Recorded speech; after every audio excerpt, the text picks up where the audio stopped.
Estoy muy contento de estar aquí con vosotros y de veros otra vez. Hoy vamos a iniciar un nuevo ciclo, un nuevo curso, el Camino del Sabio.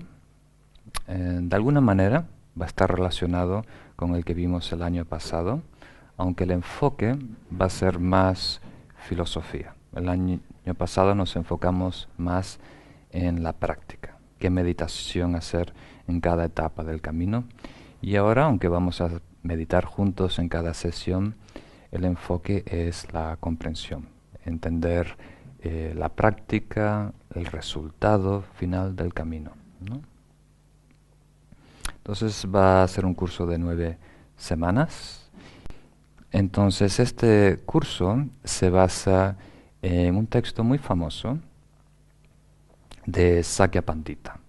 Sakya Pandita, su nombre es Kunga Gyaltsen Paltsampo, fue uno de los 5 fundadores de la tradición Sakya y fue uno de los pocos maestros sabios en el Tíbet que logró el título de Pandita, que se lo dio su maestro de la India, que significa gran adepto, gran sabio, ¿no? Alguien que tiene una maestría sobre todo el conocimiento. En el budismo se resume como las 5 ciencias mayores y menores. Entonces, Sakya Pandita fue invocado o invitado a ir a la corte del rey mongol en el norte de la India. Más bien un poco amenazado, ¿no? Si no vienes te buscamos. Y tardó más de un año en ir, atravesando todo Tíbet, y a medida que iba viajando, iba dando cursos, iniciaciones.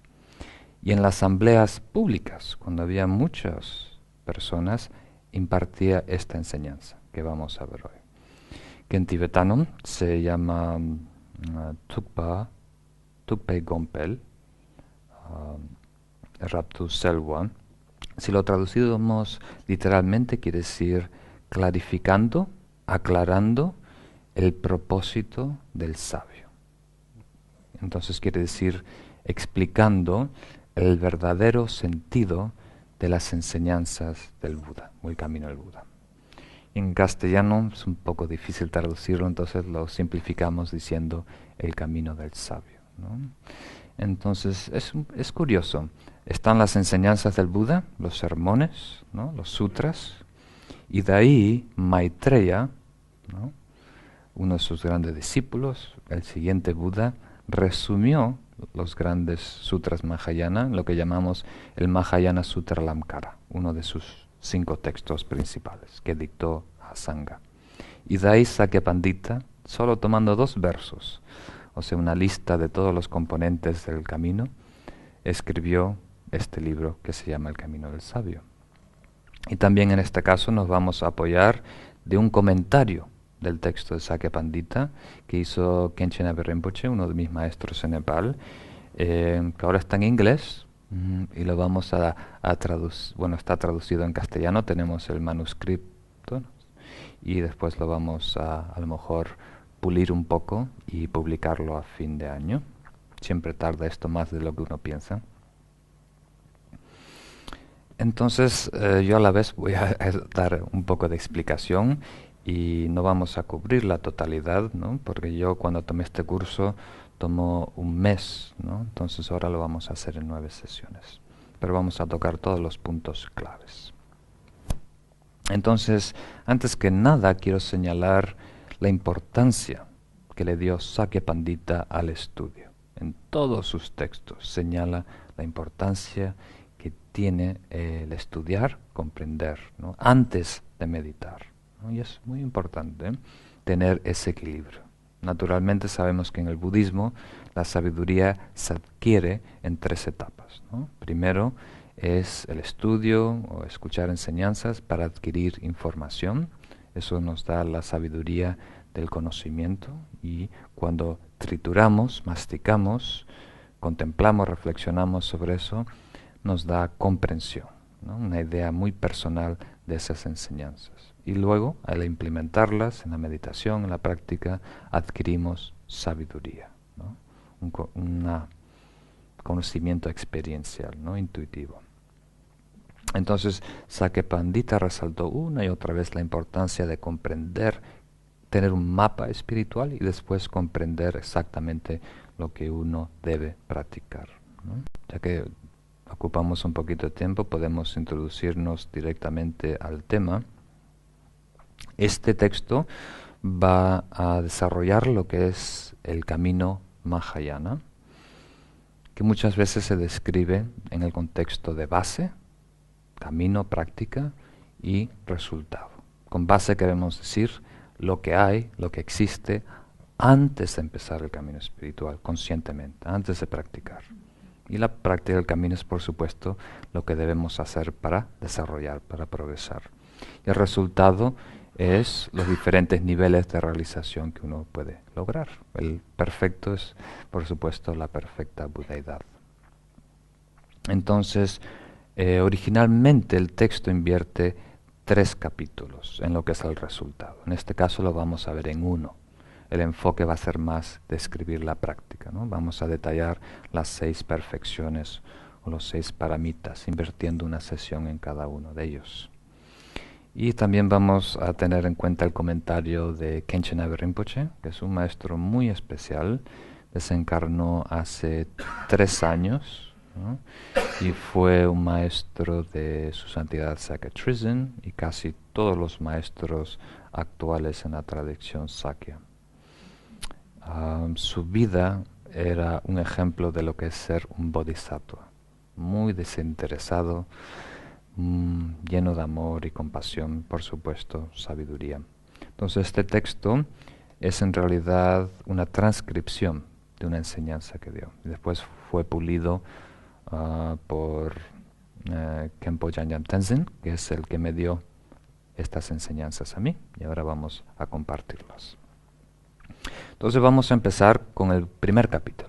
Hoy vamos a tratar los primeros 2 capítulos juntos. El primero es la naturaleza del Buda y el segundo es el acercamiento a las 3 joyas, o en otras palabras lo que es el refugio.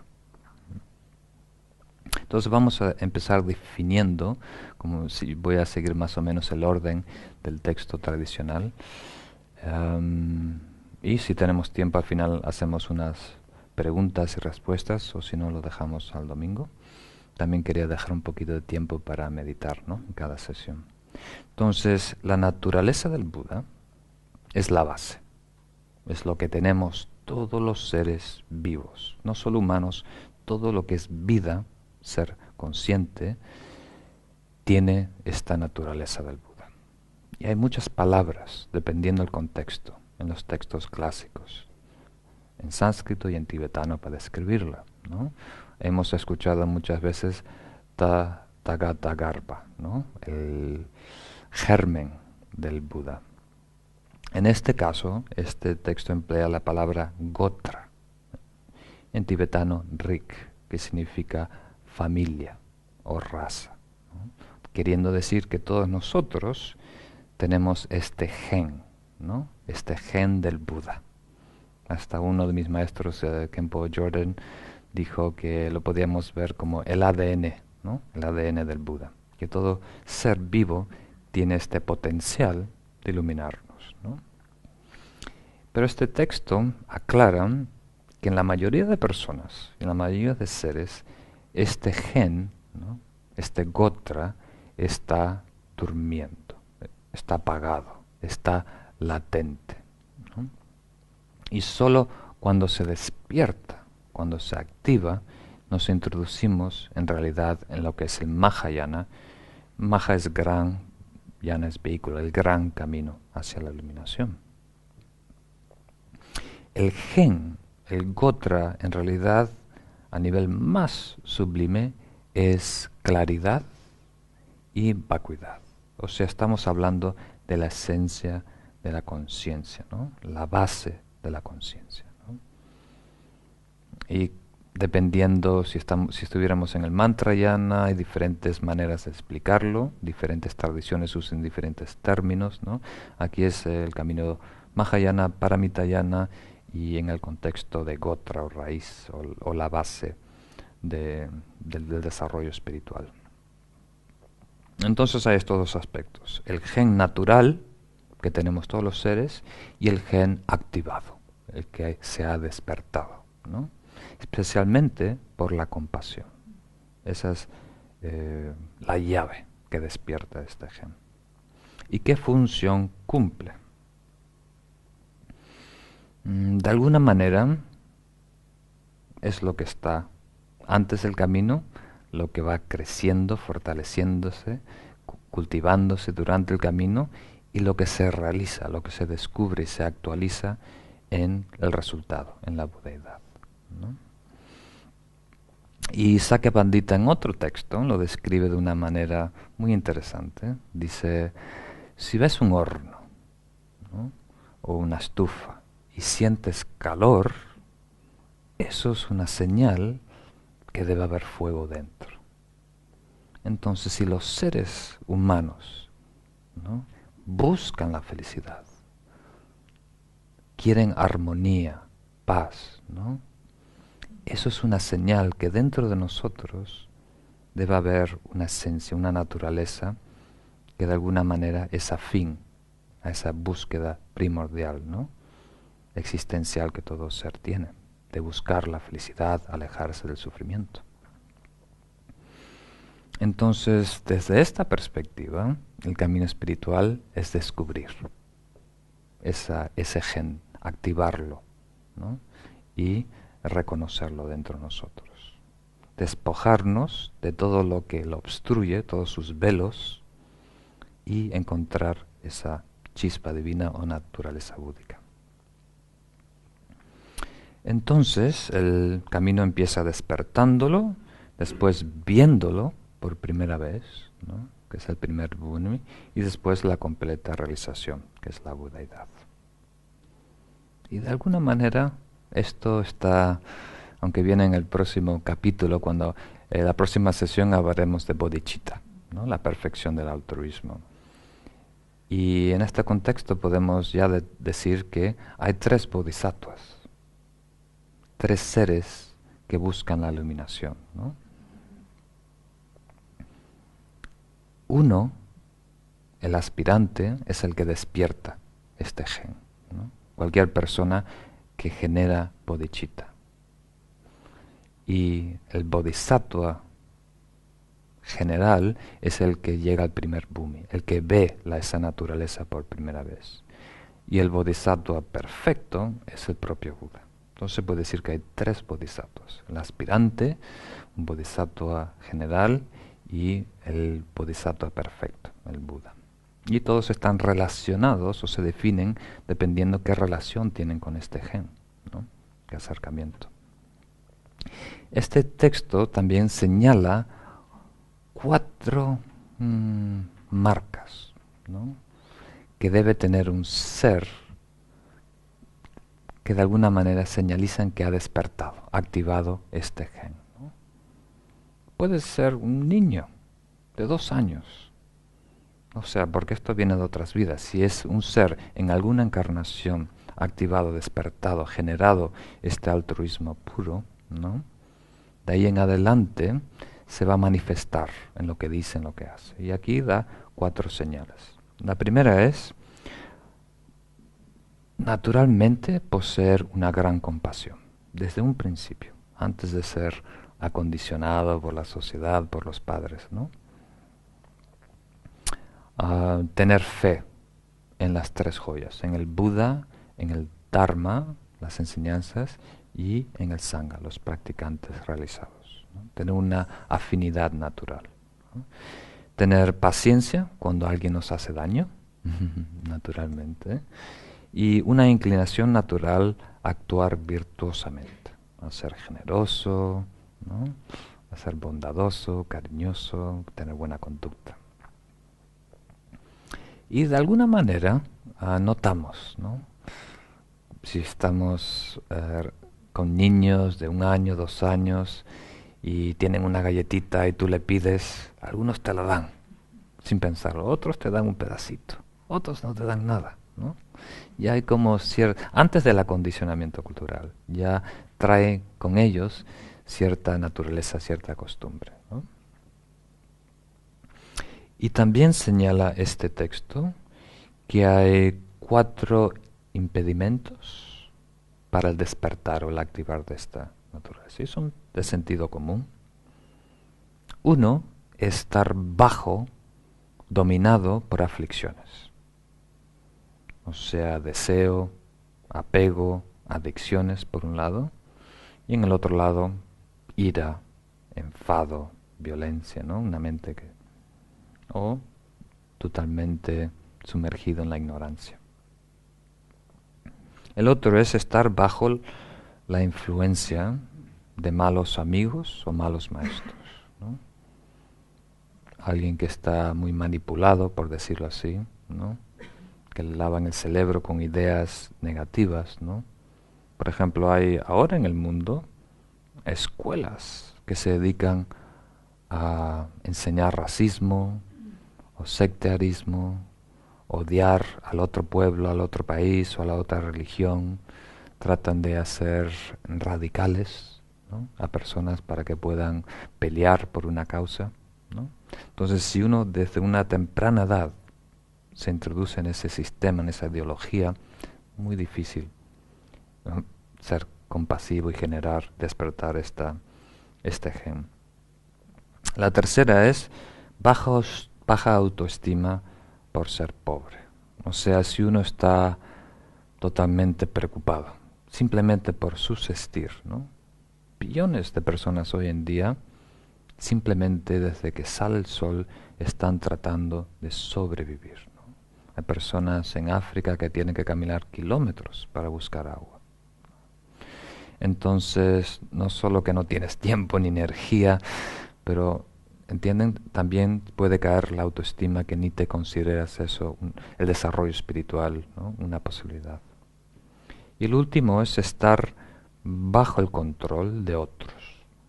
Ahora parece un poco raro decirlo, ¿no? Porque no hay esclavos, pero sigue de alguna manera habiendo esclavitud en el mundo, ¿no?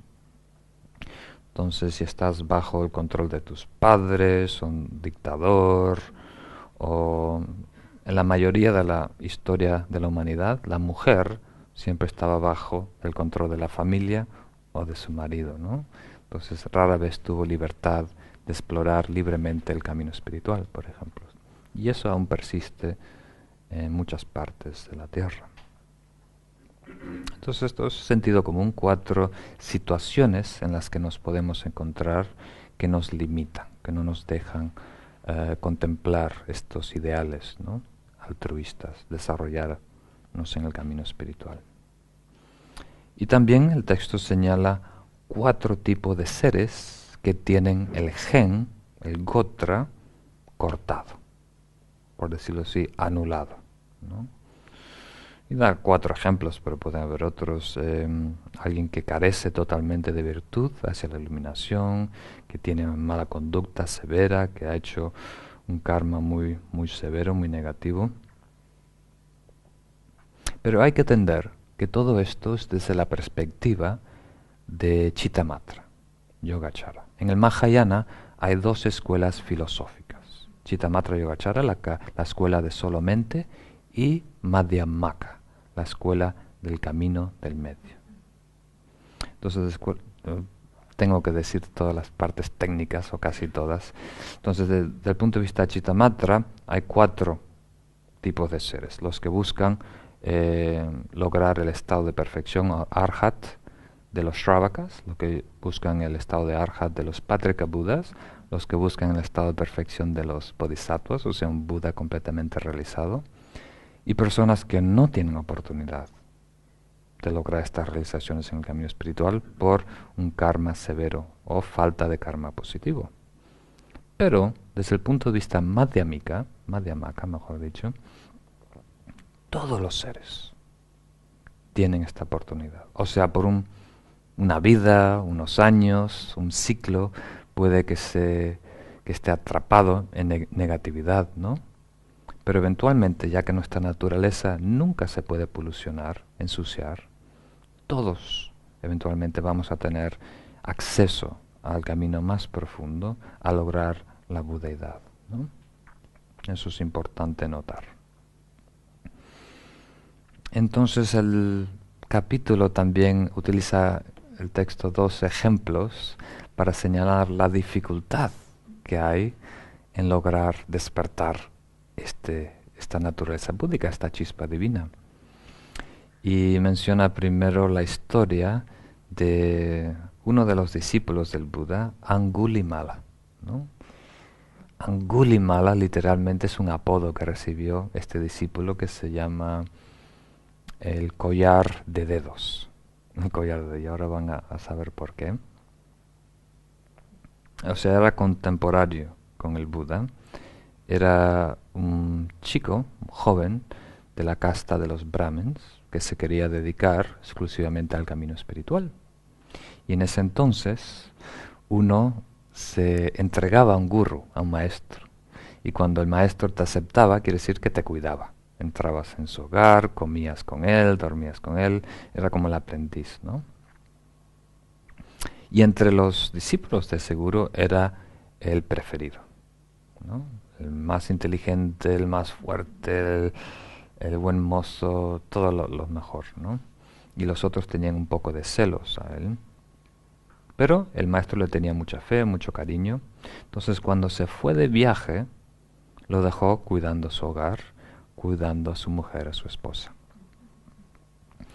Y su esposa, no sé cómo decirlo, se encariñó, ¿no? O trató de seducir a este Angulimala.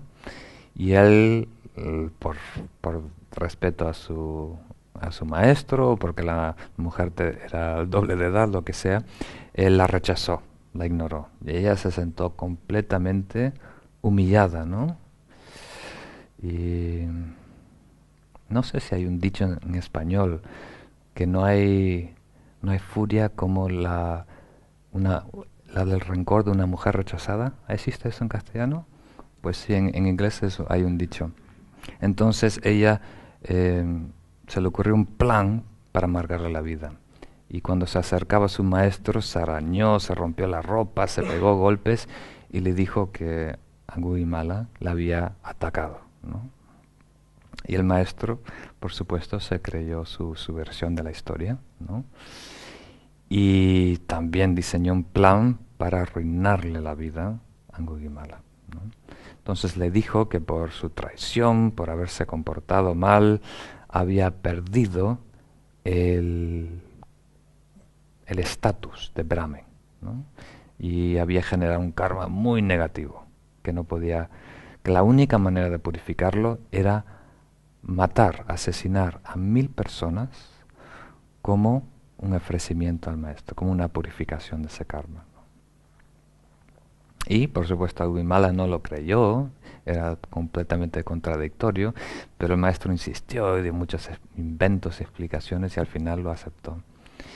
Y se dedicó a ir por el mundo asesinando personas y a cada una le cortaba un dedo, ¿no? Para tener la muestra y lo colgaba en un collar. Y llegó a 999 muertos, ¿no? Debía ser un collar muy largo. Y el último, por estas coincidencias del karma, era su madre. O por lo menos él percibió que estaba su madre caminando. Y dijo, bueno, si tiene que ser ella, también, ¿no? Y se dice que el Buda, con su omnisciencia, vio lo que estaba pasando y se presentó en esa situación. Y empezó a caminar hacia Angulimala. Y Angulimala dice, detente, ¿quién se atreve a acercarme a mí? Porque en ese entonces era él era como el asesino en serie más famoso de toda la India. Y el Buda le respondió, yo me he detenido hace tiempo, nada se mueve en mí, y tú también te debes detener. No. Un diálogo que después lo pueden leer en los sutras, ¿no? Angulimala respondió que él estaba quieto, no se estaba moviendo, y el Buda dice, no, yo he detenido todas mis emociones, toda mi ira, tú aún estás corriendo con el fuego de la ira. Y después le explicó a Angulimala que la habían engañado, ¿no? Que se estaba dañando a muchas personas y a sí mismo, que ese no era el camino espiritual. Y coincidió todo muy bien. en el sentido que en ese día, en esa situación, Angulimala estaba abierto, ¿no?, a cambiar su perspectiva, y se postró ante el Buda, tomó refugio, el Buda lo aceptó y en ese instante se convirtió en un monje. Y de ahí se dedicó a entrenarse, a purificarse, y logró en esa vida el estado de Arhat, ¿no?, de purificación. Y la historia concluye diciendo que cuando se acercaban, ¿no?, porque todos los reyes mandaban el ejército tras de él para capturar a este maldito, a este asesino, entonces él empezó a levitar y se fue volando, ¿no? Y cuando fue a descender cerca de una ciudad, todo el ejército quedó espantado. No solo viene el asesino de que mató a 1000 personas, ahora puede volar. Entonces parecía que era un demonio. Y el rey le pidió consejos al Buda, y el Buda dijo, no os debéis preocupar. Angulimala ahora es un arhat, no puede dañar a nadie, es una persona completamente en paz. Y le explicó la situación, que le ayudó a cambiarse, ¿no? Y el Buda, y el rey, muy curioso, le preguntó, ¿y si tú supiste, ¿no?, toda su trayectoria? ¿Por qué no lo ayudaste en el primer asesinato, en el segundo? ¿Por qué tuvo que sufrir tantas personas, ¿no?, morir tanta gente? Y el Buda, como es común, le explicó con un ejemplo. Pues tú también tienes en tu reinado 500 cazadores, ¿no?, que tú los permites cazar en el bosque, especialmente aves, ¿no? Y sí, ¿por qué no le dices que paran? ¿No? ¿Por qué no le dices a estos cazadores que están matando tantos animales que paren de dañar, que causar tanto sufrimiento? Y el rey dijo, pues lo hago inmediatamente, ¿no? Y hizo un dictamen. De ahora en adelante, estos 500 cazadores no pueden cazar más, no pueden matar ningún animal. Entonces se reunieron estos 500 cazadores, como si fuera un sindicato, se reunieron y dijeron, bueno, tenemos que seguir la ley del rey. Él dice que no se puede cazar, pero no dijo que nuestros hijos no podían cazar. Entonces vamos a darle las armas, las flechas, lo que sea a ellos, y ellos van a continuar cazando. Entonces ahí el rey entendió de que de alguna manera, cuando está la tendencia, ¿no?, en este caso el texto usa la palabra raza, de ser un cazador, ¿no?, un carnicero, que no se puede cambiar eso de un día para otro, ¿no?, que hay que esperar la situación muy propicia, ¿no?, donde la persona esté abierta a cambiar su perspectiva, su enfoque, su vida, ¿no?, su aspiración. Entonces, esto señala, ¿no?, que en nuestra vida, en la vida de nuestra familia, nuestras amistades, ¿no?, los cambios que nosotros queremos ver, no se deben apresurar. Todo requiere su tiempo, ¿no? Cuando plantamos una semilla, ¿no?, en realidad la germinación ocurre en un instante. Apenas se reúnan todas las condiciones, la humedad, el tiempo, el calor, los nutrientes, en un instante germina. Pero pueden pasar 1000 años, ¿no? Si esa semilla está en la caja seca de madera en la tumba de un faraón, ¿no? Hay científicos que lo encontraron 500.000 años, la plantan y germinan. Entonces, en nuestra vida, y especialmente en la vida de las personas que nos rodean, tenemos que tener mucha paciencia, de no tratar de crear, empujar cambios, ¿no? Esperar a que otras personas nos inviten a su vida con una pregunta, pidiendo algún consejo, y solo en esa situación podemos ayudar. Más adelante va a haber un capítulo que nos ayuda a entender de qué manera podemos ayudar a personas indirectamente, ¿no?, como ejemplo en el camino espiritual, inspirarles en el camino espiritual. Y después podemos pasar al segundo capítulo, que habla, en realidad el título es ¿Cómo generar la aspiración de involucrarse en las enseñanzas del Buda? El título clásico, pero en realidad está hablando del refugio, que es algo muy particular del budismo, desde una perspectiva, desde otra es algo que ya estamos haciendo. No solo practicantes budistas, sino todas las personas. Cada uno de nosotros se apoya en algo en la vida. Cuando la vida aprieta las tuercas, recurrimos, nos escapamos, nos apoyamos, nos defendemos, dependemos de algo, ¿no? Algunas personas dependen de dinero, ¿no? Buscan la seguridad ahí, en el dinero, otras en la familia, otras en hacerse cirugía estética, otras en la belleza. Entonces, cada uno de nosotros busca en la vida algo que le apoye, ¿no? Entonces, desde esta perspectiva, el refugio en el budismo, en el camino espiritual, es un proceso de acercamiento a la divinidad. En este caso, al Buda, al Dharma y al Sangha, ¿no? Es depositar nuestra confianza en la triple gema, de acuerdo a las palabras textuales, ¿no? Es acercarnos a los objetos de refugio. Y para esto me gusta explicarlo en el contexto del camino o el refugio externo, el refugio interno y secreto, porque eso es más apropiado, aunque no está explicado literalmente así en el texto, para nuestro nivel de conciencia y cultura.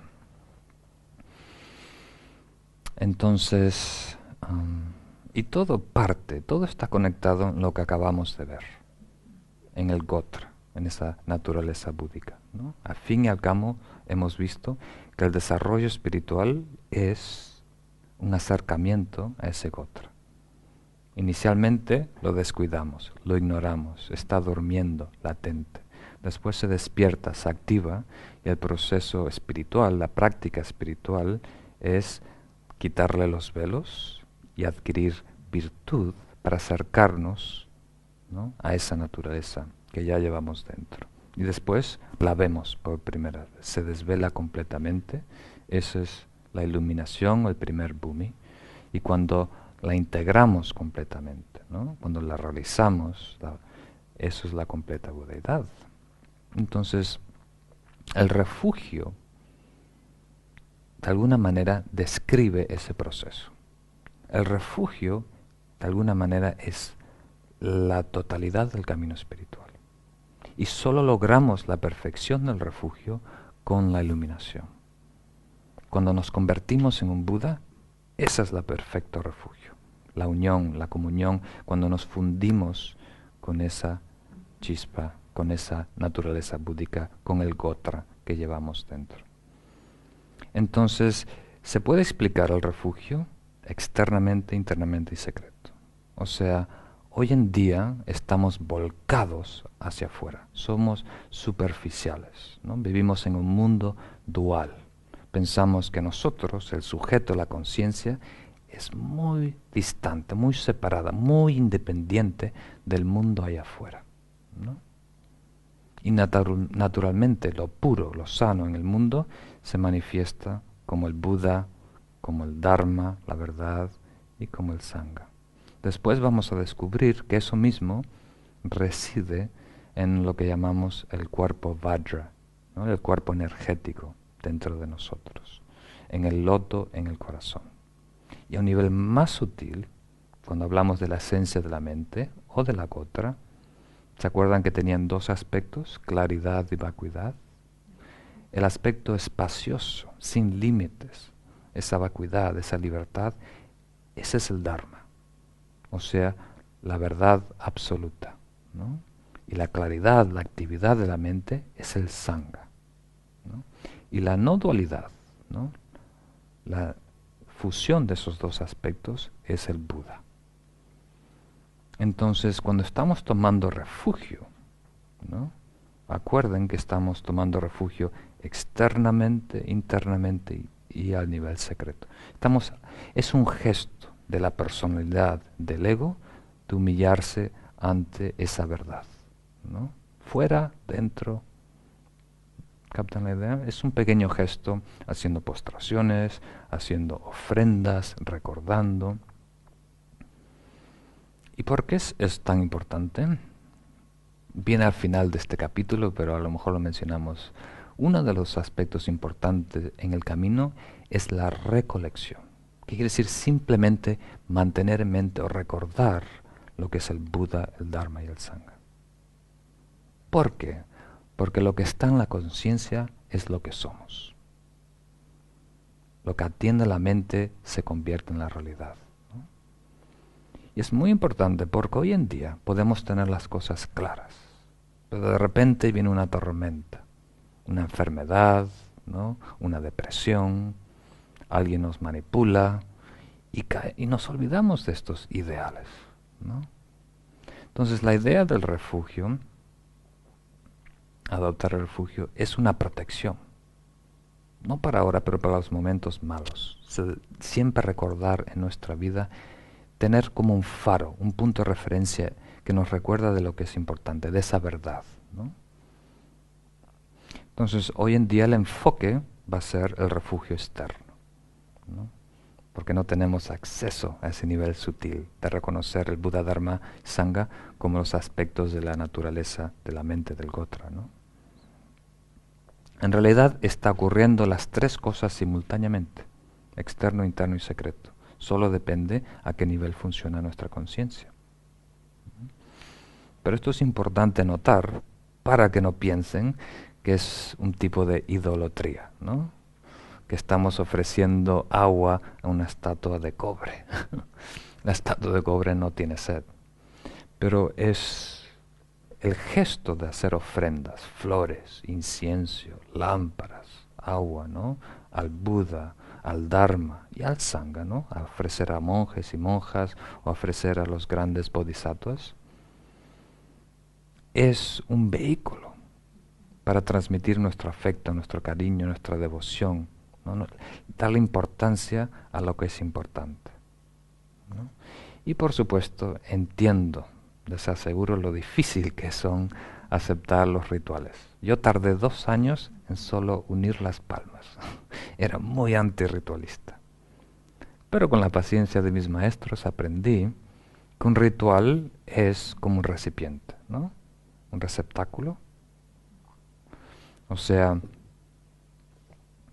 es algo que carga. Por ejemplo, el ejemplo que siempre se me ocurre es si estás paseando por la playa, ¿no? Y te encuentras con una amiga que no has visto hace 5 años, la saludas, la abrazas, le das un beso. Ese es un ritual social, ¿no?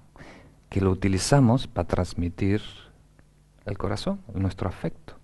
Sin ese gesto físico no se puede transmitir, nadie te puede leer la mente, ¿no?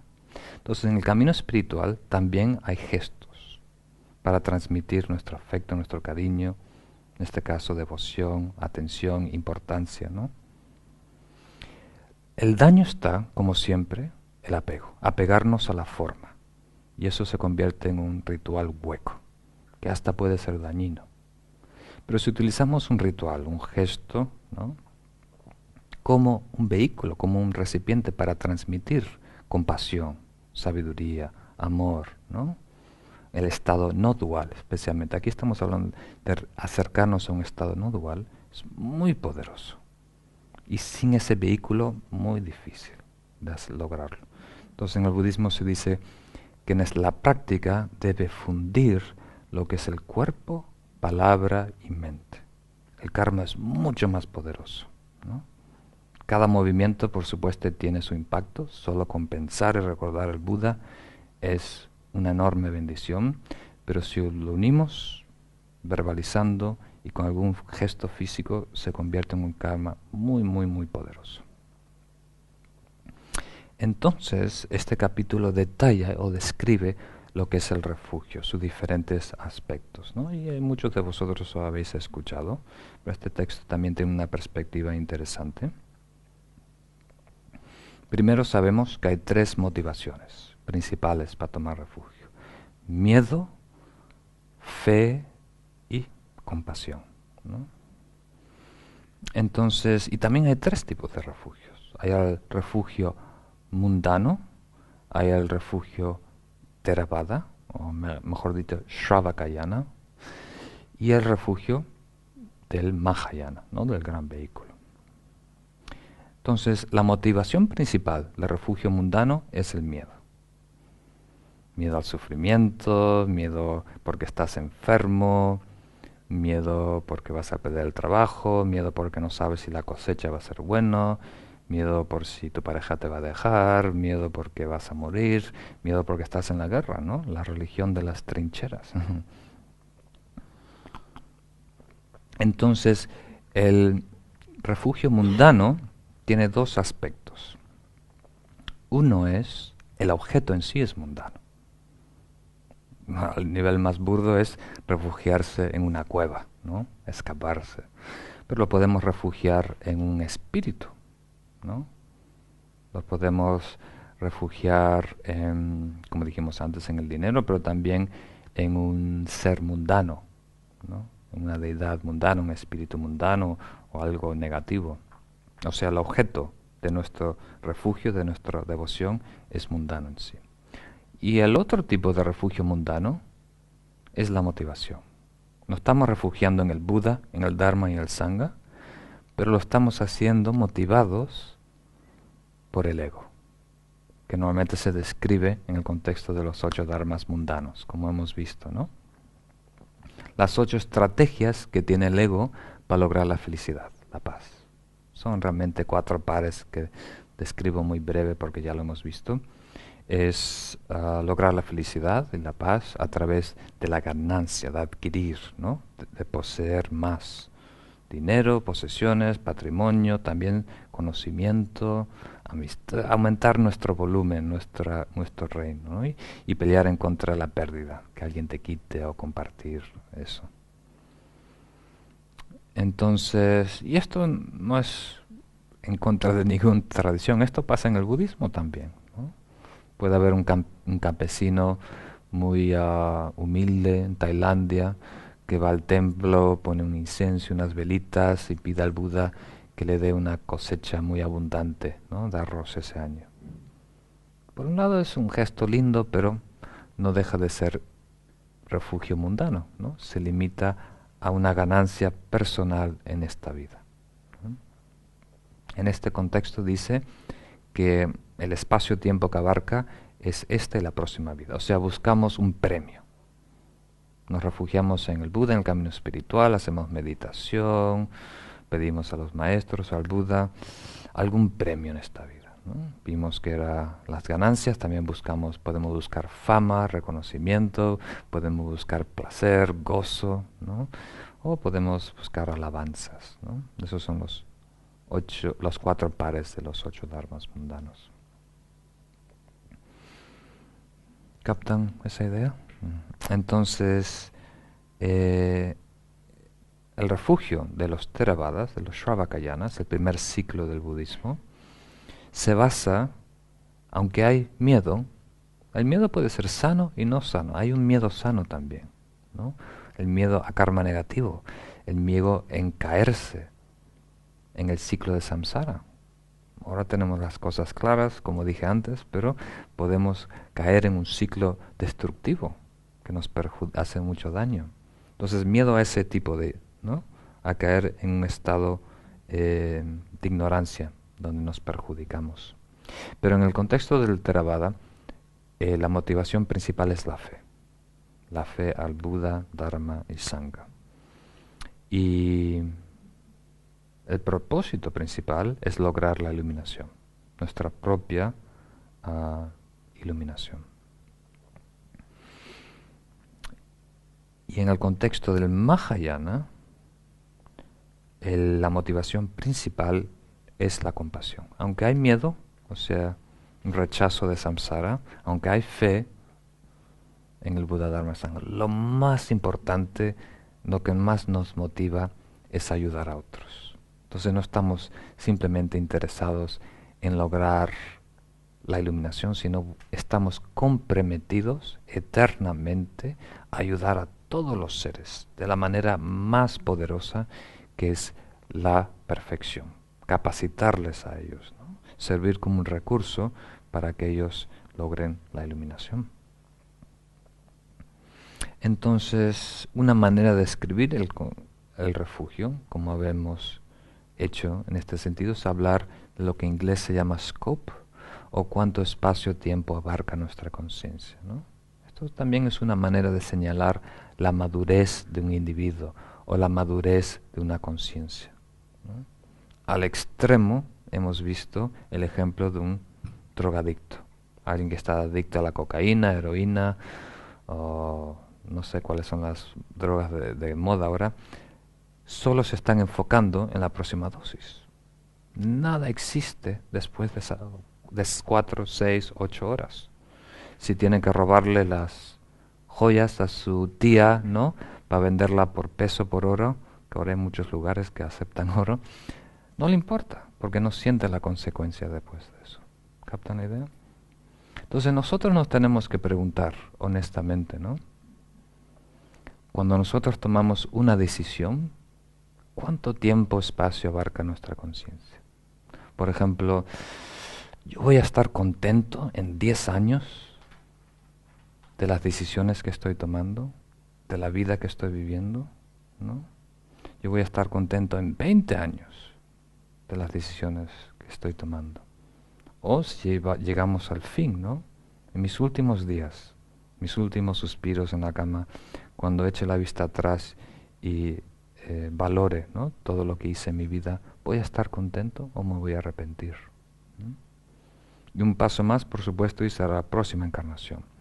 Lo que estoy haciendo, lo que estoy viviendo, me va a ayudar a tener una encarnación propicia, espiritual, auspiciosa, ¿no? O lo que estoy haciendo me va a ayudar a lograr la iluminación. O lo que estoy haciendo me va a ayudar a lograr la iluminación de todos los seres, ¿no?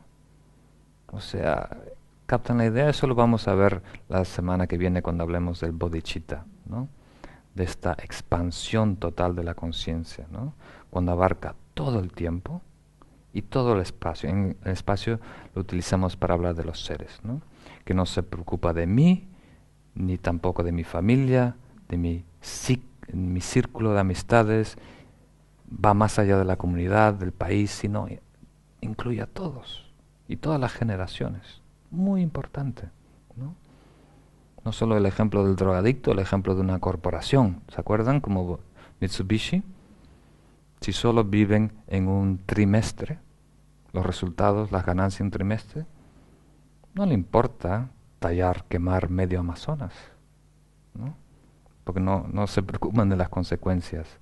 Sus propias conveniencias, sus propios, ¿cómo se dice?, consumidores, ¿no? ¿Captan la idea? Entonces, ¿cuánto tiempo, espacio abarca nuestra conciencia? Va a definir las prioridades, lo que valoramos en la vida, ¿no? Y en este contexto también señala la madurez con que enfrentamos el camino espiritual. Si buscamos un premio inmediato o si buscamos de alguna manera ser alguien que pueda ayudar a otros, ¿no?, a largo plazo. El texto también señala, vamos bien, señala algunos preceptos relacionados con el refugio. ¿Qué suena mejor, votos o preceptos? ¿Cuál asusta menos? Nadie quiere hablar de preceptos. O sea, es algo muy natural. Cada vez que nosotros tomamos un paso, nos acercamos a algo, hay consecuencias, ¿no?, naturales, ¿no? Entonces, aquí habla de los preceptos generales y particulares que podemos entender al tomar refugio, a de alguna manera valorar, apreciar, depender, apoyarnos, confiar en el Buda como el guía, en el Dharma como la verdad o el camino, y en el Sangha como los acompañantes, ¿no?, en el camino. Entonces los generales son, tomando refugio en el Buda, uno naturalmente va a tener o debe tener la inclinación de asociarse con personas y maestros nobles, ¿no? Y esto es importante notar, ¿no? Especialmente para las personas que están en casa escuchando, o si hay alguien en Mar de Plata, en la playa, tomando mate, qué lujo, pero no es simplemente tener acceso a las enseñanzas, leer libros, ¿no? Hay algo muy valioso de estar cerca de alguien que está practicando.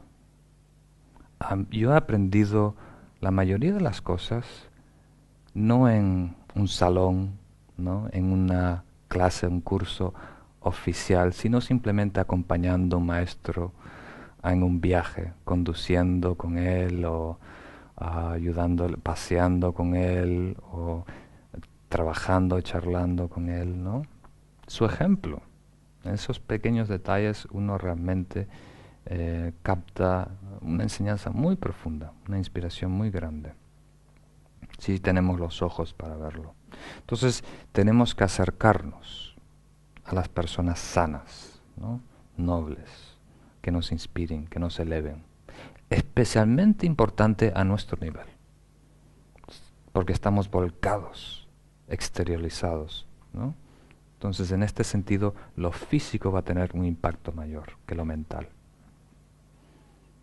Dime con quién andas y te diré con quién eres. Pero hay también estudios en psicología recientes que hablan del impacto inconsciente que tienen las personas que nos rodean. Somos contagiosos como esponjas, absorbemos todo alrededor nuestro. Entonces, a medida que podamos, hay muchas cosas que no están en nuestro control, ¿no? Pero a medida que podamos buscar calidad. ¿no? No tanto volumen de personas y conocidos, pero sino tratar de tener amistades y compañeros afines, ¿no? Sanos, nobles. ¿no? El segundo dice, tomando refugio en el Dharma, debemos estudiar las enseñanzas genuinas. ¿no? Y eso es importante también señalar hoy, porque hay una torre de Babel. En el Internet tienes acceso a todo. Y no todo lo que dice Buda viene del Buda. Y no todo lo que dice el Dalai Lama viene del Dalai Lama. ¿no? Hay algunas citas del Dalai Lama muy extrañas, ¿no? que alguien simplemente falsificó. ¿no? Alguien dice, el Dalai Lama tenía una lista para el año nuevo que incluía probar comidas nuevas o algo así. Eso no viene del Dalai Lama. Entonces hay que tener mucho cuidado de que tenga su origen en el Buda, de acuerdo a este texto, que fue comentada en los textos clásicos de la antigua India, que fue meditada por los grandes Mahasiddhas, que fue traducida al Tibet por los grandes traductores iluminados, que fue comentado por los grandes maestros y que es reconocida como una enseñanza pura y válida. ¿no? Eso es, por supuesto, simplemente una señal. Nosotros tenemos que entenderla, experimentarla, comprobarla, hacerla nuestra, ¿no? Pero es un gran apoyo tener esa certitud, ¿no? Y la tercera es, tenemos que practicar en armonía con el Dharma. Quiere decir que sabéis que el camino espiritual se puede resumir en las tres grandes prácticas, ¿no?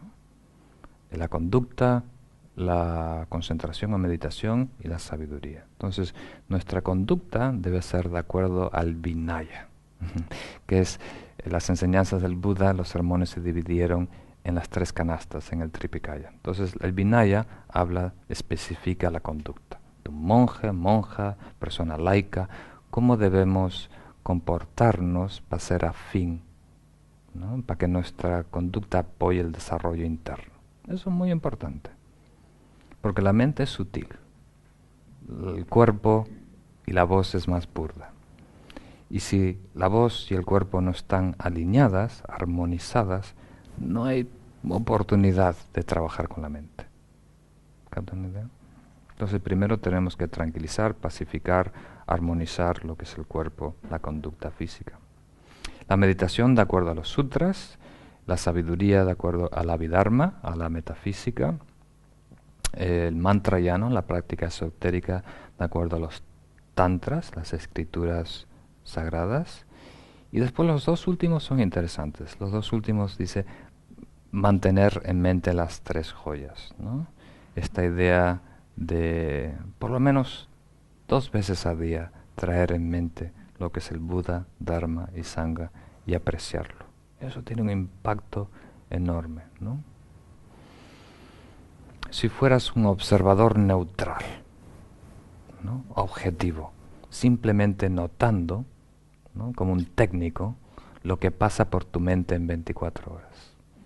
Dormimos 8, a lo mejor 16 horas. Lo que pasa por tu mente en 16 horas. Hacer una lista, ¿no? Como si estuvieras cuantificando lo que hay en un almacén. Muy interesante. ¿Cuántas veces pensamos en esto? Se nos ocurre esto, esta imagen. Hasta da un poco de vergüenza.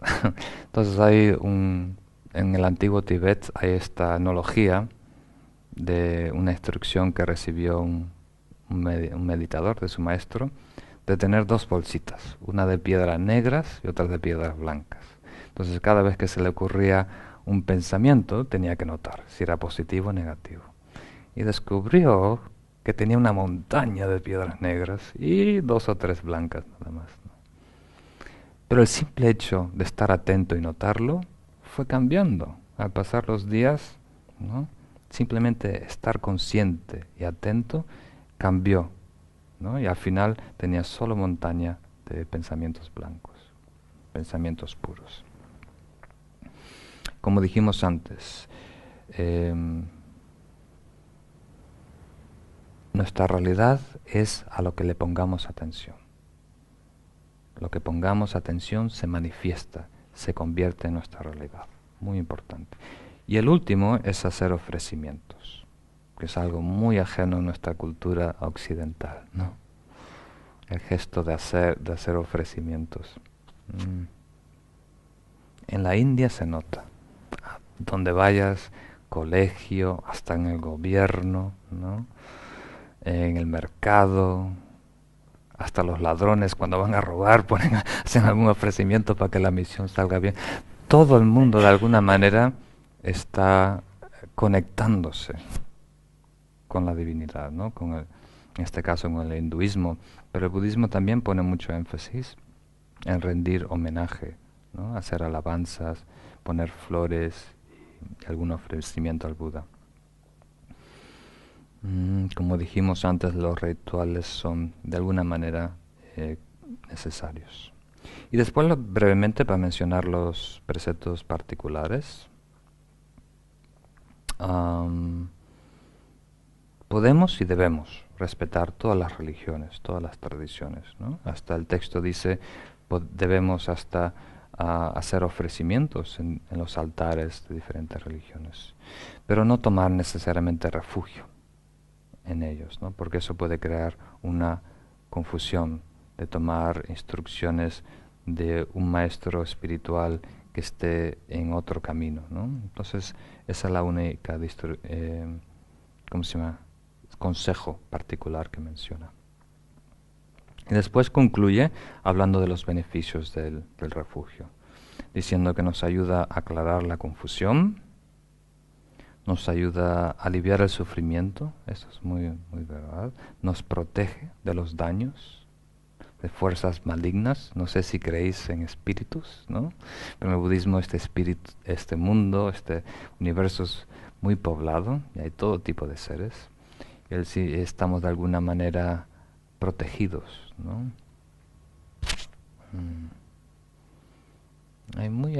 Se me ocurre un ejemplo muy muy clásico que a lo mejor no tiene sentido para vosotros.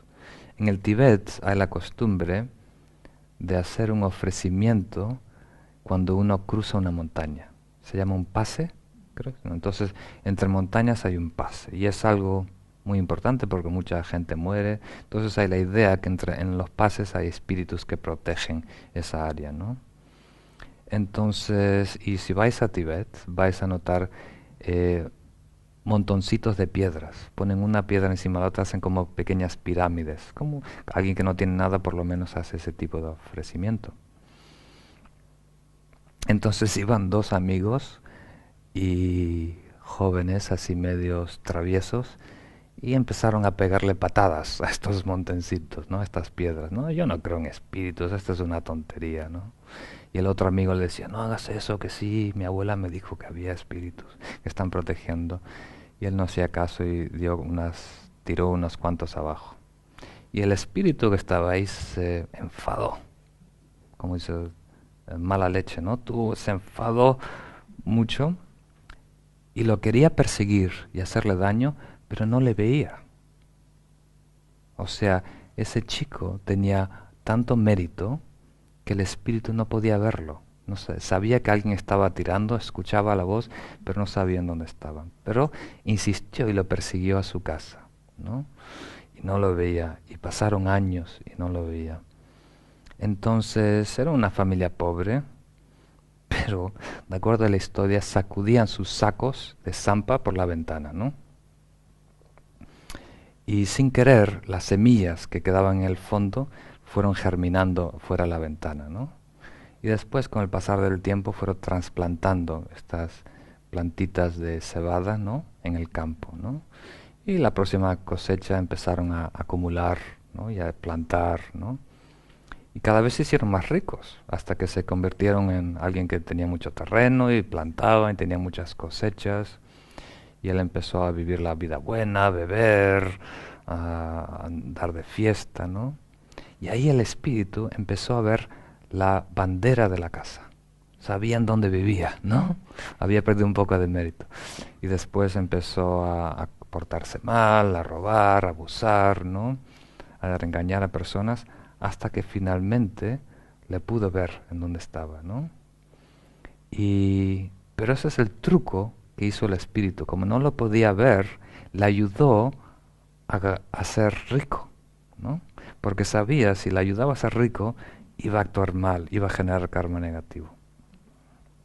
Entonces esta es una idea, simplemente para decir que cuando tenemos karma positivo, cuando estamos en este contexto acercándonos al Buda Dharma, estamos de alguna manera protegidos. Alguien que quiere hacernos daños de alguna manera no va a poder. Entonces esta presentación va a ser un poco clásica, como habéis visto, muchas palabras sánscritas, pero a partir de la próxima sesión ya vamos a entrar en lo que son los 6 paramitas, que es en realidad la práctica del camino espiritual. Cómo generar generosidad, paciencia, entusiasmo. Vamos a hablar en detalle de la meditación y este texto de Sakya Pandita, por supuesto, entra en detalle en la sabiduría, describiendo lo que es la verdad, ¿no? A nivel absoluto. Entonces, acompañando este curso, vamos a ir meditando en Anapanasati, en la meditación de inhalar y exhalar, ¿no? Cada vez profundizando más. Hoy vamos a empezar al nivel del ombligo, simplemente conectándonos, sintiendo los movimientos del cuerpo, ¿no? Después vamos a pasar a la nariz, sentir la respiración, después se pasa a la punta de la nariz, después al labio superior, cada vez más agudo. Entonces, si queréis, si estáis inspirados, durante los días que no nos vemos, podemos meditar también en casa, 15, 20, media hora, sobre el Anapanasati, la inhalación y la exhalación. Como siempre, debemos invertir, aunque sea un poquito de tiempo, en relajar el cuerpo, ¿no? Porque muchas de las distracciones que vamos a tener en meditación se debe a tensión muscular, ¿no? A estrés acumulado. Entonces, bueno, hacer yoga antes de meditar, o si no, por lo menos respirar profundo para relajar completamente el cuerpo. Entonces, si me acompañan, empezamos respirando profundo y lento.